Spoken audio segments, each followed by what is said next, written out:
All right, so today we are in Daniel chapter 2. We finally finished Daniel chapter 1, talking about the Hebrew children, right?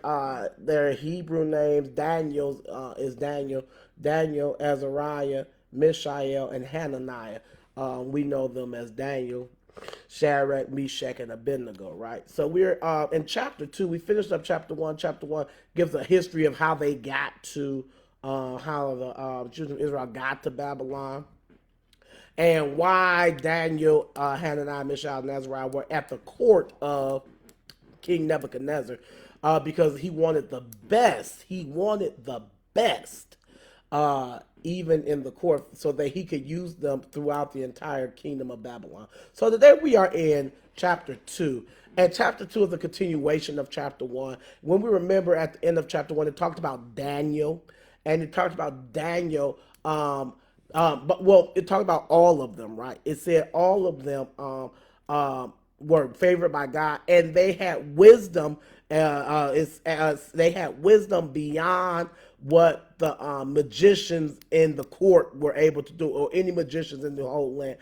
That's in Daniel chapter 1, maybe verse number 20. It never matter of wisdom and understanding about which the king inquired of them. He found them 10 times better than all the magicians and enchanters. That's Daniel chapter 1, chapter 20.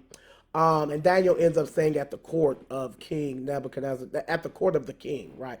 Because Nebuchadnezzar ends up going crazy. He's going to go crazy around chapter 4, I think. Chapter 4. He stays at the court until King Cyrus of Persia takes the throne. So, in the second year, chapter 2, beginning at verse 1. In the second year of the reign of Nebuchadnezzar, Nebuchadnezzar had dreams. His spirit was troubled, and his sleep left him.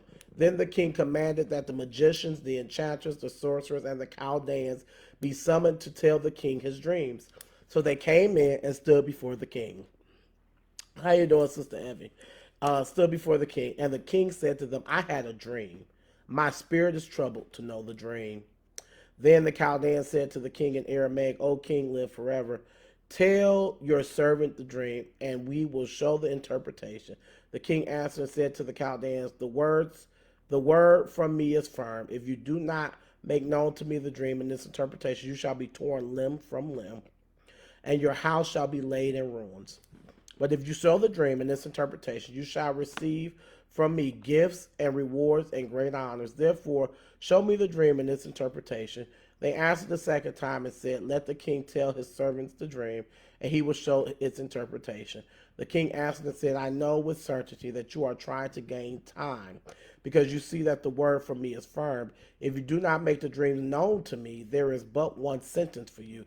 You have agreed to speak lying and corrupt words before me till the times change. Therefore tell me the dream, and I shall know that you can show me its interpretation. The Chaldeans answered the king and said, There is not a man on earth who can meet the king's demand, for no great and powerful king has asked such a thing of any magician or enchanter or Chaldean.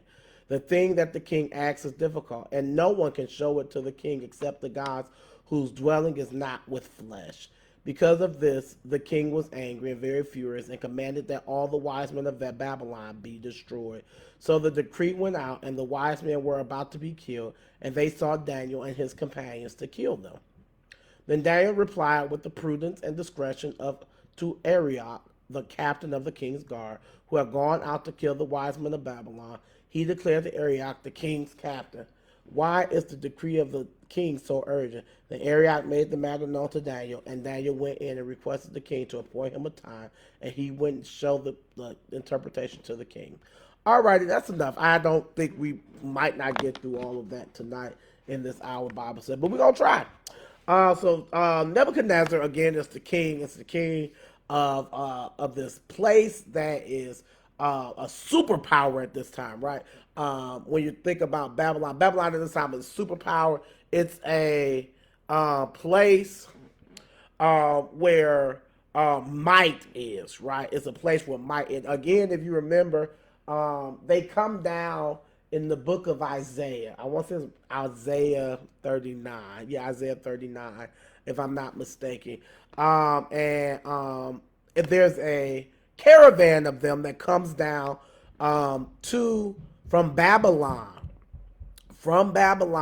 and as they're coming in a friendly manner, if you will, and they're coming to see King Hezekiah. For King Hezekiah had been sick. I just want us quickly to turn to that because it gives us context to this Isaiah, the prophet Isaiah, chapter, I want to say it's chapter 39, if I'm not mistaken. Isaiah chapter 39 gives us a little context to what's happening here. Is an envoy from Babylon. You can read that on your own time. But Hezekiah had been sick, and an envoy comes to as they often did, right? Because an envoy comes when when David becomes king, right? The king, Hiram, I think it was Hiram. Hiram is the king, and Hiram is a really good friend of David. And when David becomes king, and they come in with an envoy, and they come and they try to, they bless the king. And the same thing happens with Solomon, right? When Solomon becomes king, Queen Sheba comes up. Queen Sheba, I think it's Queen Sheba. No, Bathsheba, so it's not Queen Sheba. Candace, I think it's Candace. It's Candace or Sheba, I can't remember. From Ethiopia, comes up and she blesses him. I think it is Queen Sheba, not reminded. So again, it's not out of the realm of possibility. It's not out of the norm that you will have an envoy from a country of a monarch who is a friend of your country, right? Egypt's not really friendly with Israel, so you wouldn't be seeing people coming from Egypt per se. But the Babylonians come. But this time, Babylon is not that the super powerhouse that it is when they destroyed Israel in around 570 BC. They're not that strong when they send the envoy in Isaiah chapter 39. But they send an envoy. And in sending the envoy, Isaiah then prophesies that Israel is going to fall. Isaiah prophesies that he tells Hezekiah, he has shown him Hezekiah showed Babylon everything that was in his house. He showed the king everything that he had, everything that he had, and everything that he had stockpiled. And Isaiah tells him all of it's going to be taken away. So that gives you a little background on Babylon. And Babylon from that point, that's about, I want to say about 620 BC, around that time. So you have about 40, 50 years, and they're building their strength up, right? Babylon is literally building their strength up, defeating nations, becoming a powerhouse in the region. And understand, modern day Babylon is what we would call modern day Iraq, right? That's modern day Babylon. Modern day Iraq, parts of Turkey, that area, right? That's modern day Babylon.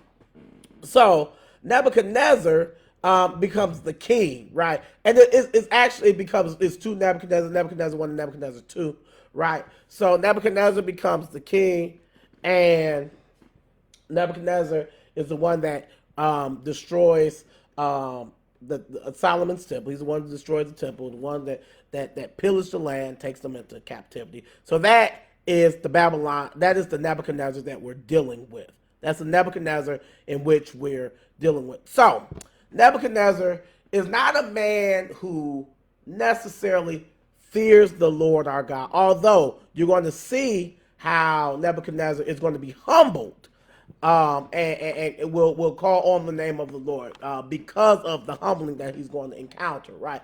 Even it's in the book of Daniel. It says Nebuchadnezzar is used as a servant of God, right, to punish Israel, right? So he's not necessarily, he's definitely not from the lineage of David, who worships the Lord our God. Understand this also, Ur of Chaldea, when you hear the Chaldeans, the Chaldeans, Chaldeans, Ur of Chaldea is also the land in which Abraham comes from, ancient Mesopotamia. That is the land that Abraham, the patriarch of the faith, he comes from that land, and he comes from the east. That's considered east, and he travels down, right? So this is the original land where Abraham had come from. So Nebuchadnezzar is not of the tradition of calling on the name of the Lord, and we remember that from when God calls Abraham. He calls him in Genesis chapter 12. He calls them from a people who had engaged in idol worship. So it is not a foreign concept for the Chaldeans. It's not a foreign concept for the Babylonians. It's not a foreign concept for the Nebuchadnezzars of the world to literally be worshiping idol gods, because literally, they come from a tradition of worshiping idol gods. So Nebuchadnezzar does not cut from the cloth of worshiping the Lord our God, even though he's going to be humble and ends up doing it. So the text says, in the second year of the reign of Nebuchadnezzar, Nebuchadnezzar had dreams. And his spirit was troubled and sleep left him. So this is a motif that we often see in the Hebrew text, right? We see a motif of dreams being had and the need of the dream to be interpreted in order for the people to have an understanding of what's going to happen. We see this in the book of Genesis, right? We see it in the book of Genesis. Not Potiphar. Potiphar doesn't have a dream, but Pharaoh has a dream. Pharaoh has a dream, and he wants his dream interpreted, right? Pharaoh has a dream. He wants his dream interpreted, and I think it was not the cook, but the butler. Yeah, not the cook, but the butler. The butler was the one that was reinstated, if I'm not mistaken. The baker and the cupbearer.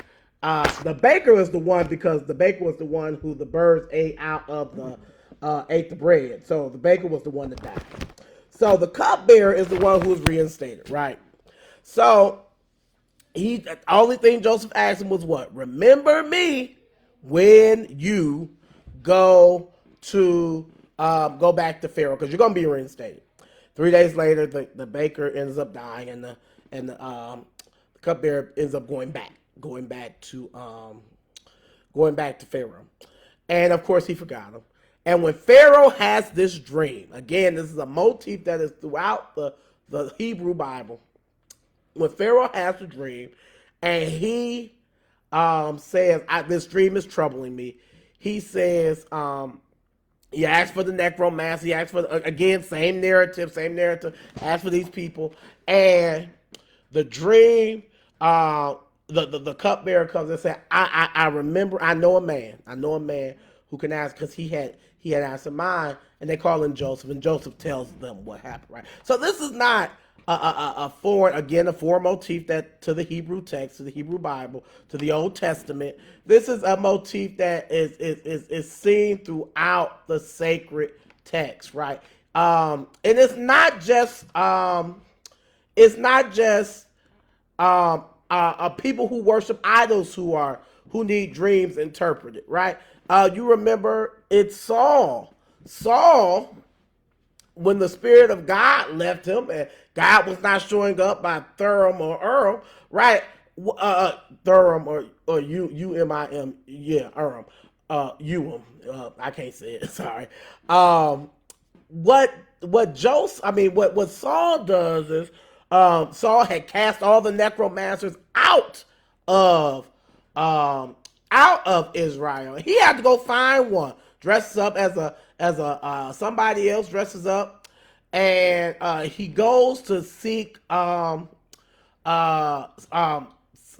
He goes to seek Samuel, and he wanted an answer from Samuel about what would happen to him. And Samuel was very distraught and distressed that here is Saul coming to seek his advice when he was alive and well. Saul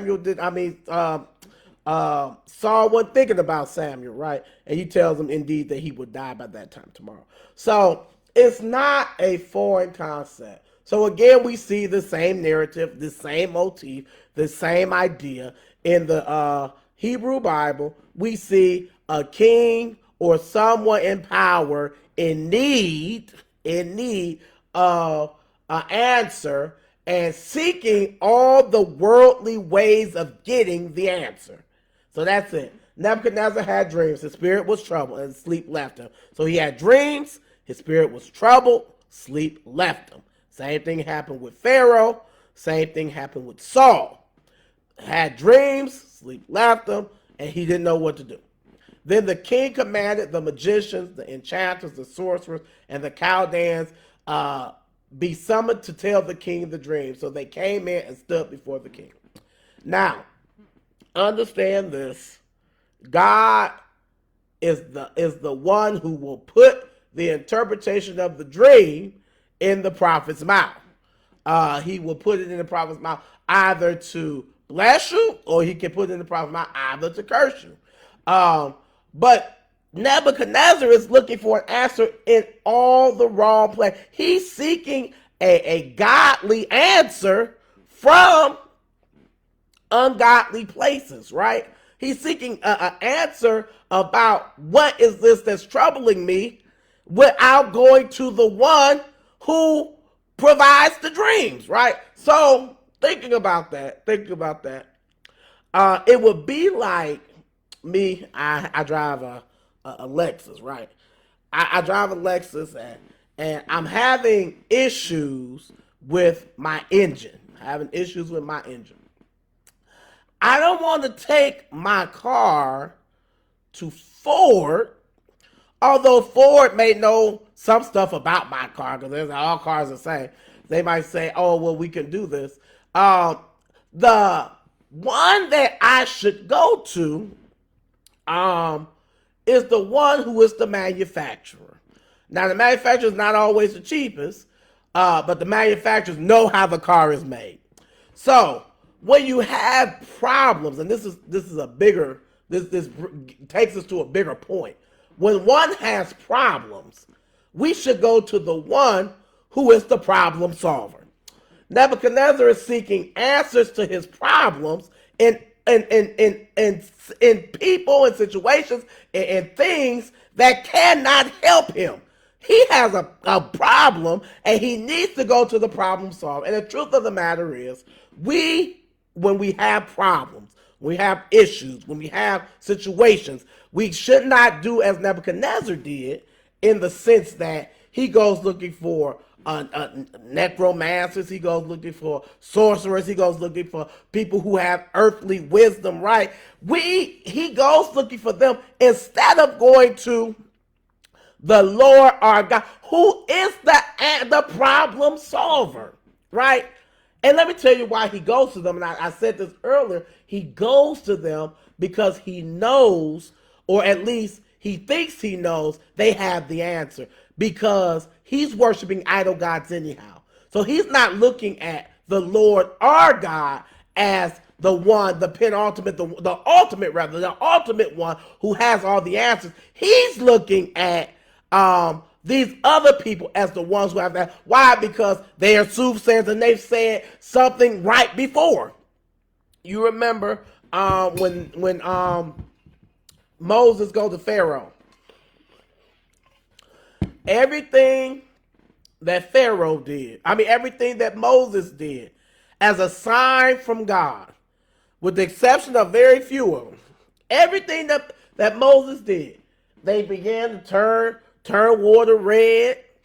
They began to, and they couldn't bring the frogs. I don't think they could bring the frogs. They couldn't do the death.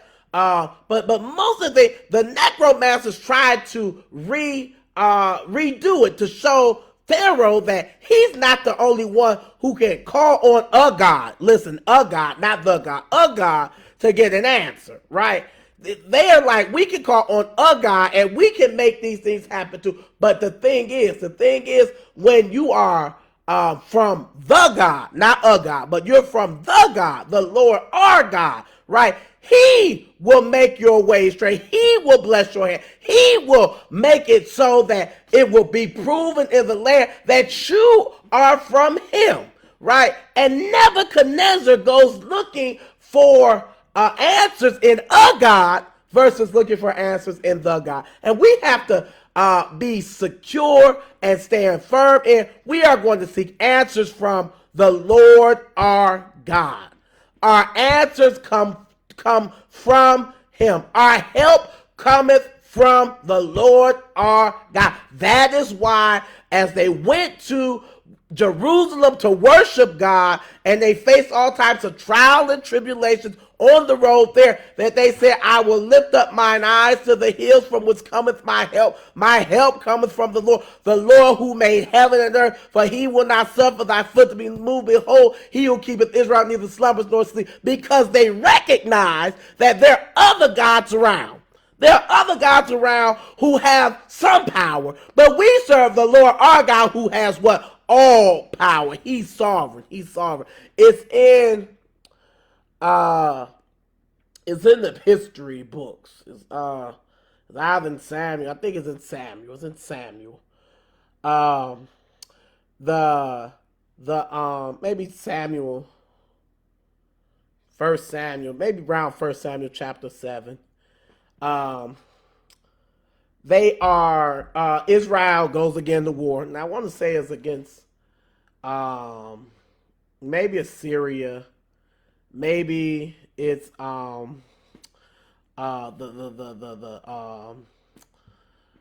Canaanites, not the Canaanites, but it's against somebody, one of the ites. The parasites is who I was trying to say, but I think it's Assyria they're going up against. I think it's in 1 Samuel chapter 7, if I'm not mistaken. They go before to fight against Israel. I mean, to fight against this God. I mean, this nation, and Israel loses. Israel loses, and they lose because they have fallen short. Right. They lose because they have not listened to the Lord their God. They lose because they have engaged in idol worship. And God told them that they were going to lose. And they capture, the enemy captures the Ark of the Covenant. And when they capture the Ark of the Covenant, they put the Ark in their temple where their God, small g, is worship. And the god Ashtaroth, I believe that's the name, Ashtaroth. The god Ashtaroth is Ashtaroth and Dagon, right? That god, they put the Ark of the Covenant in the temple, and the glory of God fills the temple in such a way, and I think it was Dagon. I think this god was Dagon. It fills the temple in such a way that when they go back into the temple, that god, the statue of that god had fallen, right? The statue of that god had fallen. And not only did that statue fall, they set it up, and not only did they set it back up, they set it in a prominent place, and the next day when they went back in there, the entire statue had fallen and broken. And that talks to us about gods, right? There are many of gods in this world. Many of gods, small g, in this world. All kinds of gods in this world that people worship. All kinds of gods in this world that people worship, and all kinds of gods in this world that have power, right? All kinds of gods in the world that have power. But the God that we serve, the Lord our God has all power. That is why that statue had to first bow down to the presence of God in the Ark of the Covenant. Then it just went on and died because they recognized, I have no bearing, no standing with that God, because that is the true and living God. And Israel often, or throughout the sacred text, talk about Israel, when they began to engage in idol worship, the prophet tells them, you're worshiping these gods, small g's, right, that have ears that cannot hear, eyes that cannot see, mouths that cannot talk, and they're made out of the very things that you used to throw away. They're made out of wood. You burn wood. Why would you worship a God made out of wood? Why would you worship a God made out of all these other concepts and things and not worship the one true and living God? And Nebuchadnezzar struggled with that. Nebuchadnezzar struggled with that because he was worshiping all these other gods, small gods. And that's why he's going to look for answers in these small gods, right? Because the necromancers have an answer, right? Not only do the necromancers have an answer, right? The soothsayers have an answer. But listen, when you yield to other gods, small g, you have to yield to the power that the other gods, small g's, have. They don't have the power that the Lord our God has. They don't have the power to make things come and go. They don't have the power to do that. They have a certain amount of power, but they don't have all power. So he goes and he yields to them. Verse number 3. And the king said to them, I had a dream. He talks to the necromancers, he's talking to the Chaldeans, he talks to the sorcerers. And the king said to them, I had a dream, and my spirit is troubled to know the dream.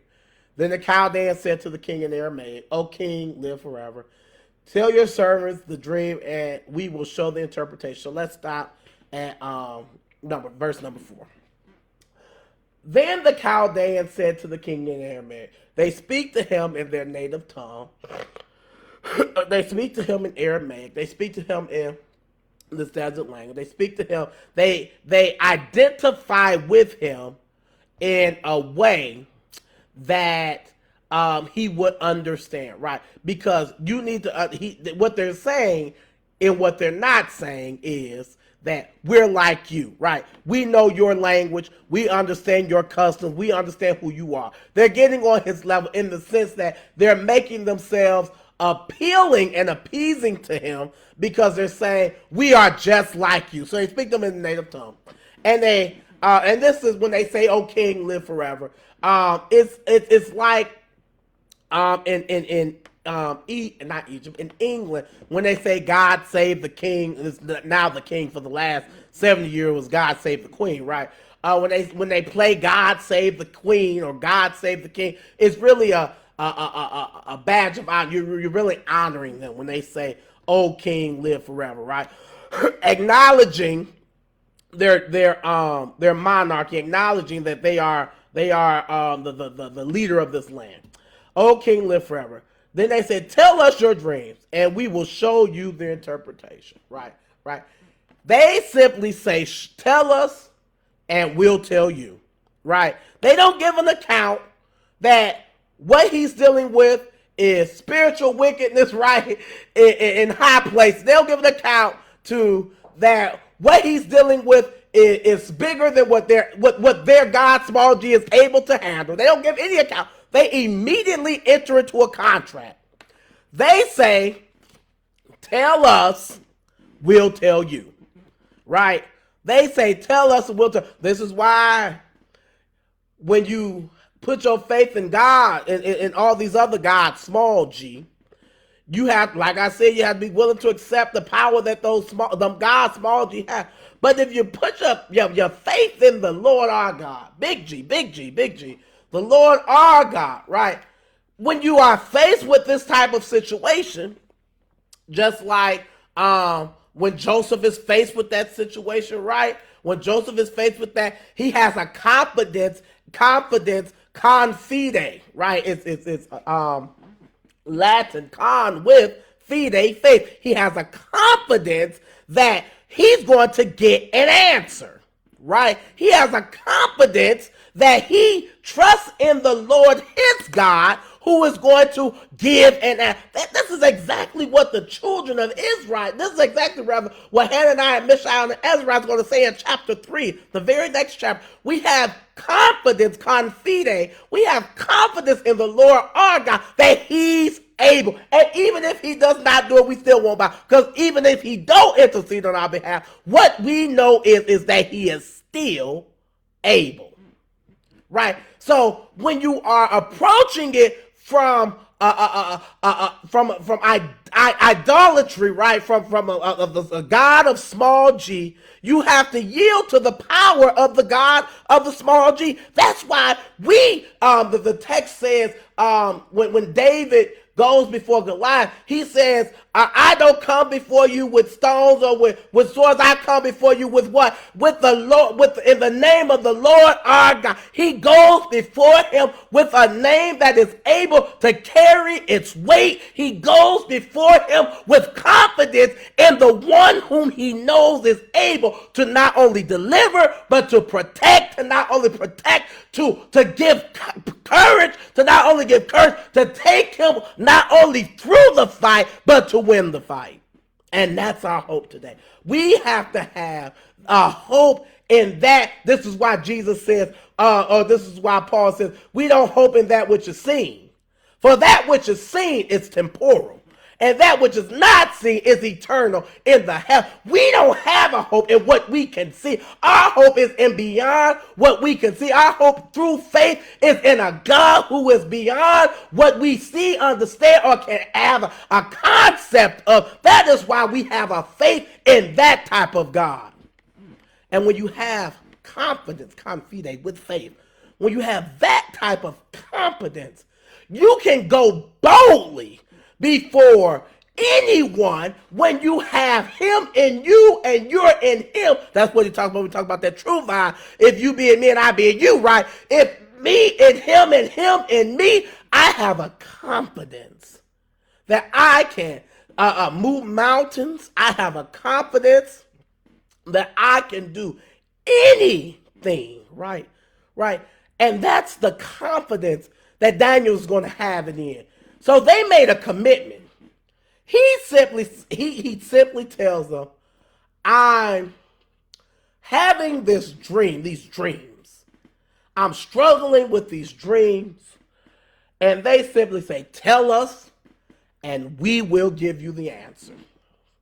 But they didn't give an account for the answer that they're looking for is not in the gods that they're serving. And sometimes we need to understand this. The answers that some of us are looking for is not in the gods that we're serving. Your happiness is not tied up into that job or that money. Your joy is not tied up into the things of this world, right? That is why we have to root our joy in God. We have to root our hope in Christ, right? Because if we root them in all these other things of this world, right, we're going to be disappointed every time. Why? Stock markets fail every day. Stock markets fail. Just ask October of 2008. Recessions hit. Just ask us about the price of eggs. So money is not security. Security is not in homes. They foreclose on them. Fires come and destroy them. Security is not in other human beings, right? Even though we have spiritual connections to each other, right? Our ultimate security must be in God through Jesus Christ. Our ultimate security must be in God through Jesus Christ. And these people had security in these gods that really set them up to be destroyed. That's what happens when you put your hope in God, small g's. You put your hope in those type of gods, you set yourself up to be not only disappointed, but to be destroyed. The king answered to the, verse number 5, the king answered and said to the Chaldeans, the word from me is firm. If you do not make known to me the dream and its interpretation, you shall be torn limb from limb, and your houses shall be laid in ruins. They signed their own contract. They signed their own contract in verse number 4. The Chaldeans said to the king in Aramaic, O king, live forever. Tell your servants the dream, and we will show you the interpretation. And the king sealed the contract in verse number 5. The king answered to the Chaldeans, the word from me is firm. What you say is fine, and what you say is true, and it's a binding contract. If you do not make known to me the dreams and its interpretation, the consequence of breaking the contract is not only your life, but the life of your loved ones. That's why it's so important that we not only serve the Lord our God for our own personal selves, for ourselves, but we have to intercede for even our loved ones, right? We can't accept Christ for them, but we can intercede for them in prayer. We can intercede for them in prayer. I just finished Job in my own personal devotion. Job, my favorite book of the Bible. There's so much chock full of good theology. I love the book of Job. But Job, in the first chapter, it said Job made sacrifices for his children. Job made sacrifices, for he said he didn't know what they might have said or done, but he intercedes for his children. Listen, in as much as you can intercede for your children via prayer. I intercede for my children, for Matthew, for Vincent, every day in prayer, seeking God, protection, God to strengthen them, God to allow them to grow into their God-given protection. I intercede for my children in prayer. I do. I intercede, even for you, Nusars, in prayer. I intercede in prayer for a lot of people. Listen, I can intercede in prayer for my children to a certain point. And at some point they have to pray and intercede for themselves, but I intercede for them. The point I'm making, the point I said all this was to make, was even as they can be blessed by my interceding for them. They can be blessed by me interceding for them. They can be blessed because someone might not know them, but know me and might bless them because of me, not because of them, but because of the relationship that they might have with me. Just as they can be blessed like that, they can be cursed like that too. And the families of these necromancers, the family of these soothsayers are now on the line to be destroyed too, because of the agreement that the people in their lives had made to tell the king the answers. So, in as much as we can intercede for our children, as much as we can pray for our children, we also need to be mindful that our relationship with our children can also be a hindrance to them. So that's why we need to do all that we are doing to ensure that we are living lives that are pleasing to the Master, so that when we're praying and interceding for our children, it can cover our children and can protect our children. We don't want to be like the family of these necromancers who are now in danger. They may not even know they're in danger. They are now in danger because of the folly of these men and these women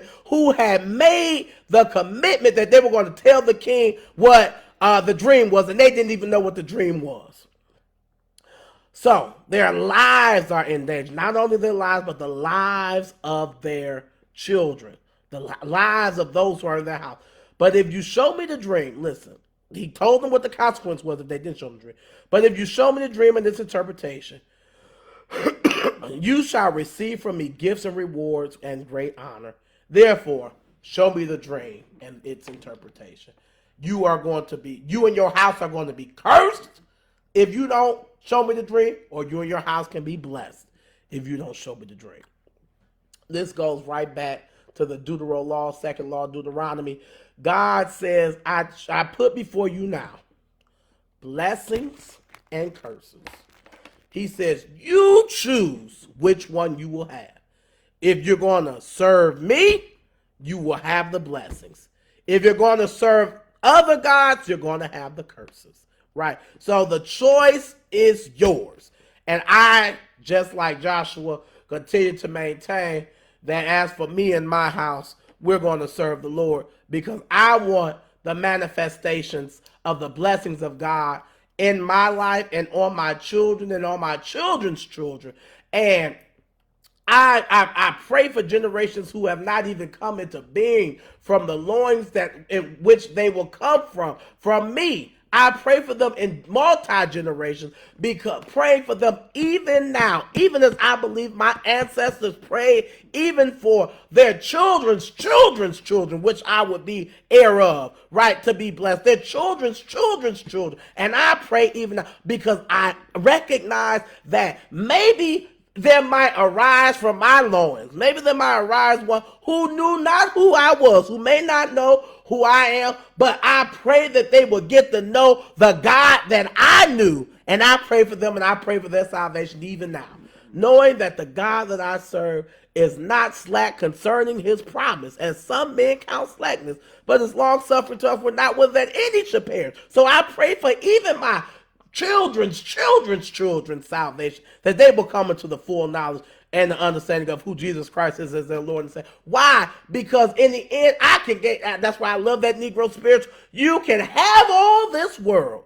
Give me Jesus. Why? Because in the end, the only thing that's going to matter is if you have made a commitment to God through Jesus Christ our Lord. So that's how I approach it. That's how I approach multi-generations, because these young people, these people in this text were either going to be blessed because of because of their parents' commitment to the king, or they're going to be cursed by the commitment to the king. I try to live my life and live in such a way that I am pleasing in God's sight, that even when I intercede for generations to come, that he will look upon them, even as he did with David, and refuse to forget his covenant with David. Even when they go off track, he still have mercy on them. That's the prayer that I have. Verse number 7. They answered the second time and said, Lord, they answered the second time and said, let the king tell his servant the dream. Now they're stalling. They're starting, and the king recognized. Let's tell the dream and show its interpretation. The king asked and said, I know you trying to gain time. You stalling. Because you see that I'm not playing. I'm either going to kill you and your whole household, or I'm going to bless you and your whole household.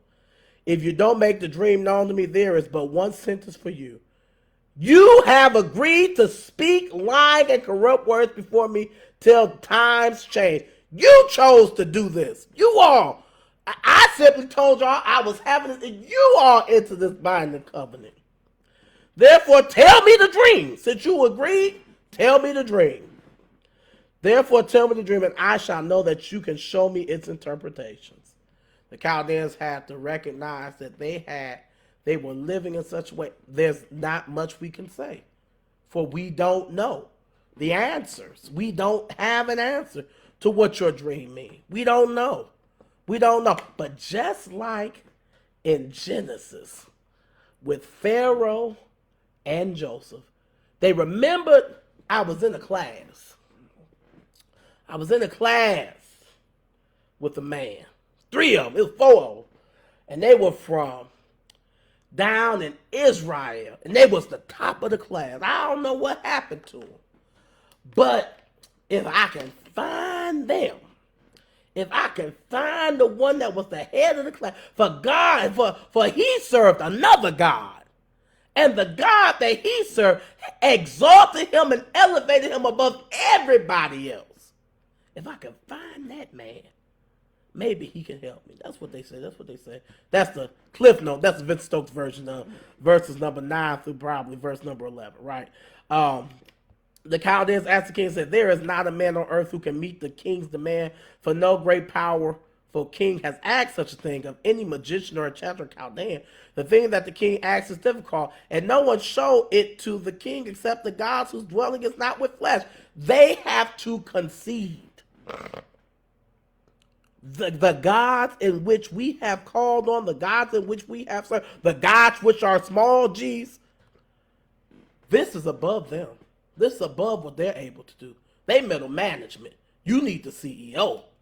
These folks can't do nothing. The gods that we have served cannot help you. We have to find another God. Because the king was angry with very furious and commanded that all the wise men of Babylon, he said all of them had to be destroyed. They were killed. So the decree went out. The wise men were about to be killed. They're about to be killed. And they sought Daniel and his companions to kill them. Daniel, listen, your folly will not only kill you, your family, your folly might even kill innocent people, innocent bystanders. It might even kill, because their folly is about to kill Daniel. And this is how God saves them.